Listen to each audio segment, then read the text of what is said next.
की, भारत माता की, भारत माता की, वंदे वंदे वंदे।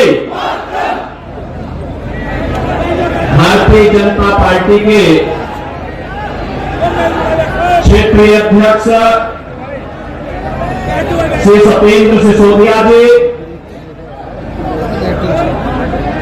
लोकप्रिय सांसद और केंद्रीय मंत्री डॉक्टर संजीव बालियान जी, प्रदेश सरकार में मेरे सहयोगी मंत्रिमंडल के मेरे साथी श्री कपिल देव अग्रवाल जी, भारतीय जनता पार्टी के जिला के अध्यक्ष मेरठ शिव कुमार राणा जी, जिलाध्यक्ष मुजफ्फरनगर सुधीर सैनी जी, पूर्व विधायक संजीव सोम जी, पूर्व विधायक विक्रम सैनी जी, जिला प्रभारी मयंक गोयल जी,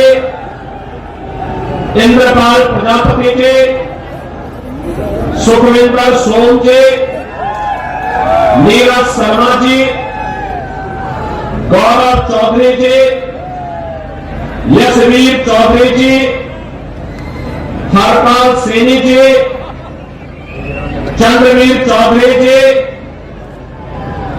सुनील भरारा जी, लोकेश प्रजापति जी, विमल शर्मा जी और भारी संख्या में उपस्थित सरगना क्षेत्र से उपस्थित बहनों और भाइयों,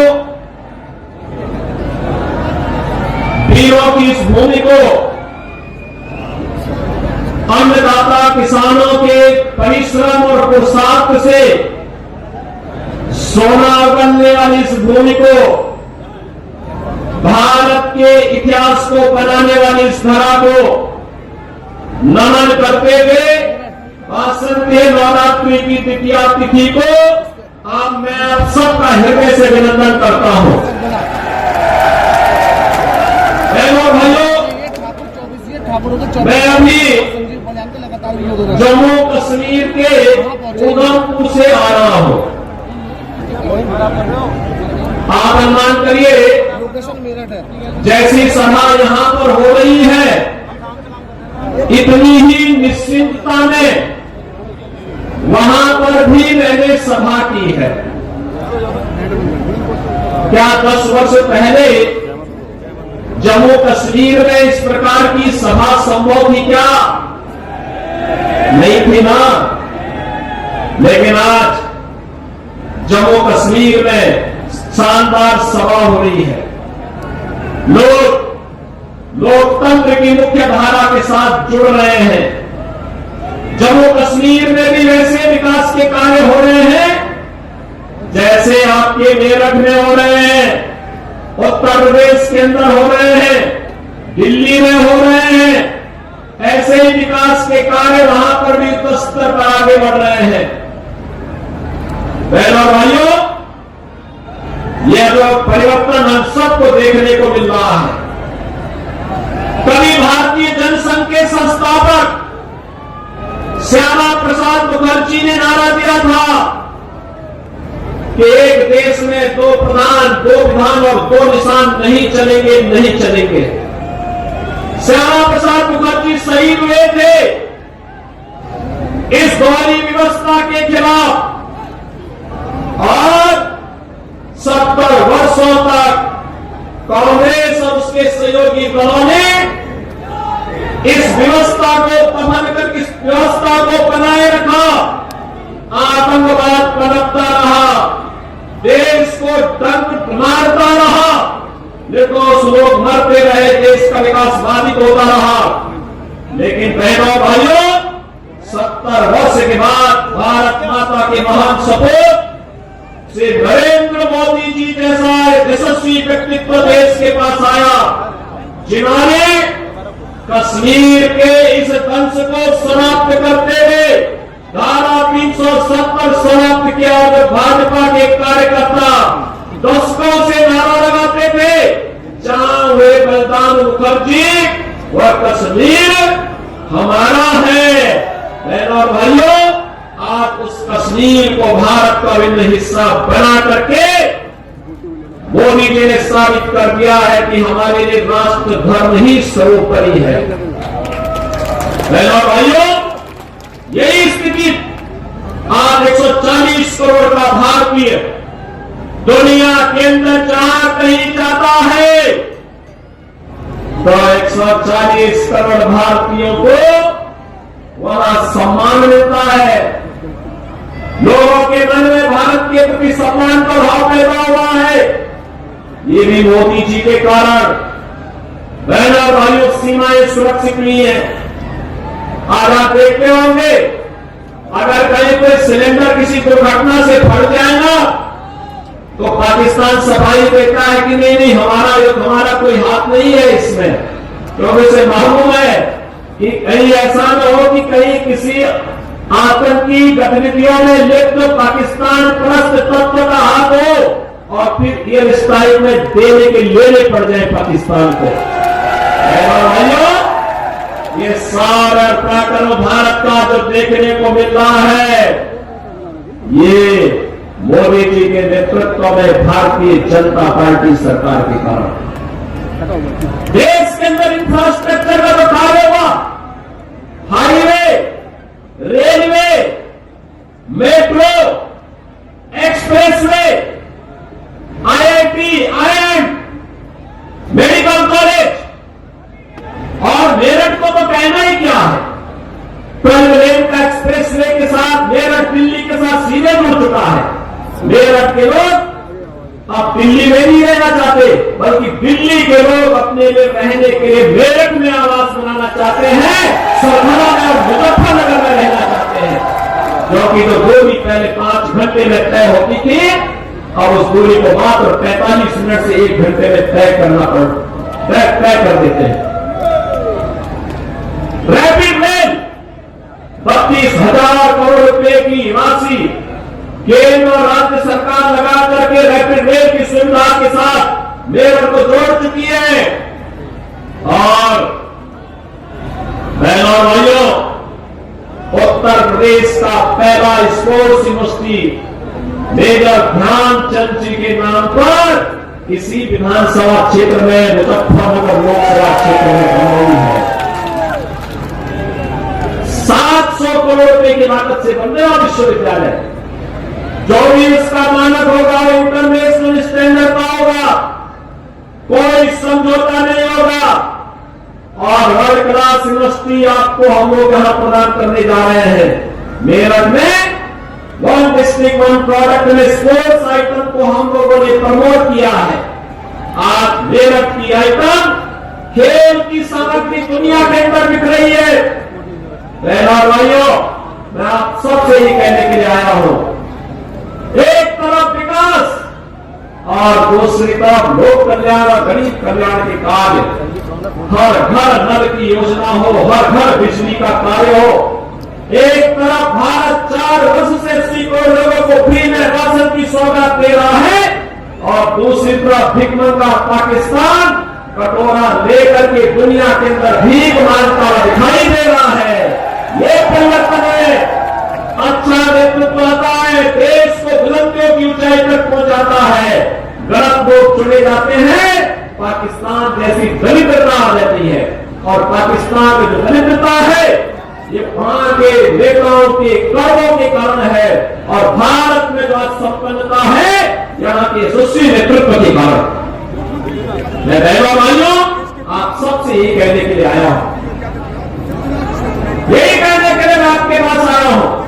जो परिवर्तन आपको देखने को मिल रहा है मेरठ में, पश्चिमी उत्तर प्रदेश में, जो लोग गुमराह करने का कार्य कर रहे हैं, ये वही लोग हैं जिन्होंने संगीत सोम और संजीव बालियान को जेल के अंदर डाल करके यहां की जनता को कर्फ्यू में झोंकने का काम किया था। और मैं आपसे ये कहने के लिए आया हूं, ये चुनाव हमारा व्यक्तिगत रूप से किसी व्यक्ति के साथ मतभेद हो सकता है, लेकिन विचारधारा राष्ट्र धर्म हमारे देश सर्वोपरि है और इसके साथ कोई समझौता नहीं हो सकता है। जहां पे राष्ट्र धर्म को चुनने की आवश्यकता पड़ेगी, हम सब कुछ छोड़कर के राष्ट्र धर्म को चुनेंगे और राष्ट्र धर्म के लिए अपने आप को बलिदान कर देंगे। इसमें किसी भी प्रकार का कोई संकोच नहीं होना चाहिए और इसीलिए मैं आपका आह्वान करने के लिए आया हूं। हमें वह सरकार चाहिए जो कांवड़ यात्रा चला सके। कर्फ्यू लगाने वाली सरकार नहीं चाहिए, कर्फ्यू लगाने वाले लोग नहीं चाहिए। हम लोग इस बात को ध्यान में दें, जो लोग कर्फ्यू के पक्षधर हैं, दंगा पॉलिसी जिनकी इस पूरे क्षेत्र में यहाँ के निर्दोष नागरिकों पर झूठे मुकदमे दर्ज करके यहाँ के नौजवानों के जीवन को जिन लोगों ने निकलने का काम किया था, उन लोगों को कभी माफ करने की आवश्यकता नहीं। जो लोग आए होंगे तमाम प्रकार की बातें कहने के लिए आए होंगे। बहनों भाइयों, मैं आपसे एक बात और कहना चाहता हूं। आपने महाराणा प्रताप का जीवन देखा होगा। महाराणा प्रताप, जब महाराणा प्रताप की बात होती है तो भारत के स्वाभिमान की बात होती है, भारत के सम्मान की बात होती है। स्वधर्म और स्वराष्ट्र के लिए कैसा बलिदान चाहिए। सत्ता नहीं, घास की रोटी खाएंगे लेकिन विदेशी हुकूमत के सामने कभी सिर नहीं झुकाएंगे।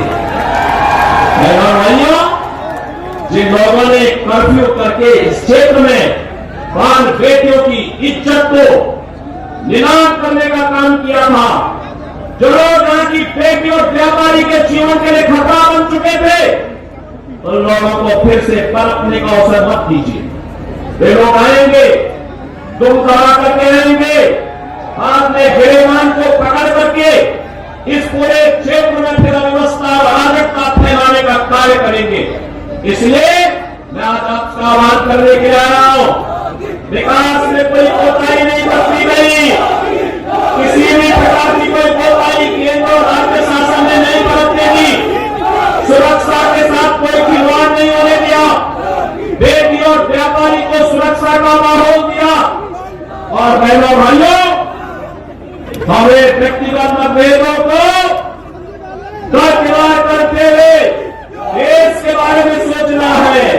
देश और राष्ट्र धर्म से बढ़कर के बारे में कोई कुछ नहीं हो सकता है। और यही आह्वान करने के लिए आज मैं यहाँ पर सरधना की भूमि पर आया हूँ। ये वीरों की भूमि है और वीरता कभी कायरता नहीं दिखाती है, शॉर्टकट का रास्ता नहीं अपनाती है। वीरता को अवसर आने पर राष्ट्र धर्म के लिए संरक्षण इच्छावर करने के लिए अपने आप को तैयार करती है। और उसी वीरता का आह्वान करने के लिए मैं आपके पास आया हूं, आपसे कहने के लिए यह देश, पूरे देश के अंदर एक आवाज है। उत्तर हो, दक्षिण हो, पूर्व हो, पश्चिम हो, एक ही आवाज है पूरे देश के अंदर। मुझे 3 दिन पहले महाराष्ट्र जाने का अवसर प्राप्त हुआ था। उससे 1 दिन पहले मैं राजस्थान गया था। अभी जम्मू कश्मीर से आ रहा हूं और केवल यहाँ की सभा के लिए आया हूं। अन्यथा मेरे और भी कार्यक्रम थे। मैंने कहा नहीं, मैं जाऊंगा सरकार में, मैं इस बार जरूर जाऊंगा, 24 में जरूर जाऊंगा। और बहनों भाइयों, मैं इसीलिए आया हूं आपसे कहने के लिए, जो लोग गुमराह कर रहे हैं उनके गुमराह में आने की आवश्यकता नहीं। वे लोग कभी नहीं आएंगे। जाति के सौदागर उपयोग करेंगे, आपने सौदेबाजी करके गायब हो जाएंगे। हमें किसी भी ऐसे व्यक्ति के बहकावे में नहीं आना है जिससे हमारा राष्ट्र धर्म खतरे में आए। याद रखना, इस देश के राष्ट्र धर्म को हमेशा खतरा जब भी आया है, इन्हीं लोगों के कारण आया है जिन्होंने जातीयता के आधार पर समाज के सामाजिक ताने बाने को छिन्न भिन्न किया है, हमेशा छिन्न भिन्न किया है। और बहनों भाइयों, मैं आपको इस बात के लिए आश्वस्त करता हूं कि कोई माई के बाल बाल बाका नहीं कर सकता है। सुरक्षा की कितनी व्यवस्था की है यूपी के अंदर। आज आप देखते होंगे बड़े बड़े दुर्दांत माफिया अपराधी किस कारण उनकी दुर्गति हो रही है आप देख रहे होंगे। जिनके नाम से ही लोग कर्फ्यू जैसा माहौल होता था, आज उनकी दुर्गति क्या है हर व्यक्ति देख रहा है। इन माफिया अपराधियों की स्थिति क्या है आप रोज सोशल मीडिया के प्लेटफॉर्म को उठा करके देखते होंगे। एक दुकान के माफिया ऐसा भी था। बहनों और भाइयों, जब समाजवादी पार्टी की सरकार के समय चलता था तो मुख्यमंत्री हो या मुख्य न्यायाधीश, इन सब के काफिले रुक जाते थे और माफिया का काफिला निकलता था। और जब हमने कार्रवाई की उस माफिया के खिलाफ और उसको रगड़ करके कोर्ट के सामने प्रस्तुत किया, उसकी पैंट गीली हो गई थी, उसकी पैंट गीली हो गई थी। और हमने कहा था समाज को, हमने कहा था कानून को रोकने वाले, आज कानून कितना बड़ा होता है एहसास हो रहा है कि नहीं हो रहा है। और निर्दोष लोगों को मारोगे तो मिट्टी भी नहीं मिल पाएगी। और बहनों भाइयों, इसीलिए मैं आया हूं आपसे कहने के लिए, देखो जिनकी गर्मी हम शांत कर चुके हैं उनको गर्म मत होने दीजिए। इस क्षेत्र को विकास की मुख्य धारा के साथ जोड़ने को, उनकी सबकी गर्मी शांत हो गई है, वे गए काम से। और इसलिए मैं आप सबसे अपील करने के लिए आया हूं कि पूरे देश की एक आवाज है, पूरा देश एक ही स्वर में बोल रहा है। और वह बोल रहा है कि फिर एक बार मोदी सरकार, फिर एक बार थोड़ा जोर से बोलिए, यहां की आवाज दिल्ली तक पहुंचाइए। फिर एक बार मोदी सरकार, या मोदी सरकार की जो गूंज पूरे देश के अंदर है, इस पूरी गूंज को घर घर पहुंचाना है। मोदी जी का प्रतिनिधि बन करके और स्वयं मेरा प्रतिनिधि बन करके आपको जाना होगा। सहमत है? सहमत है? हमें कमल चुनाव चिन्ह देखना है, हमें कमल चुनाव चिन्ह देखना है। आप सहमत है? सभी लोग सहमत हैं? भाइयों, सरगना विगत चुनाव में संजीव पायलट जितने वोट से जीते थे उसके दुगने वोट से जिताने की जिम्मेदारी सरगना को मैं दे रहा हूं। और भाइयों, आप जिताएंगे तो मैं दोबारा फिर आऊंगा, यहां पर आऊंगा, फिर दोबारा आकर के आपके साथ बैठूंगा और बैठ करके फिर आपसे चर्चा करूंगा। और इसीलिए आपसे अपील करने के लिए आया हूं, एक जिम्मेदारी आपकी है। मोदी जी को तीसरा कार्यकाल मिलना चाहिए, क्योंकि मोदी जी के नेतृत्व में हमारा भारत ग्लोबल पावर बनेगा, दुनिया की एक बड़ी ताकत बनेगा। ग्लोबल पावर बनने के लिए विकसित भारत चाहिए, और विकसित भारत के लिए विकसित उत्तर प्रदेश चाहिए, और विकसित उत्तर प्रदेश के लिए विकसित मुजफ्फरनगर और विकसित मेरठ भी चाहिए। सहमत है ना? और विकसित मेरठ मुजफ्फरनगर के लिए कमल चुनाव चिन्ह और भाजपा चाहिए। सहमत है? सभी लोग सहमत हैं?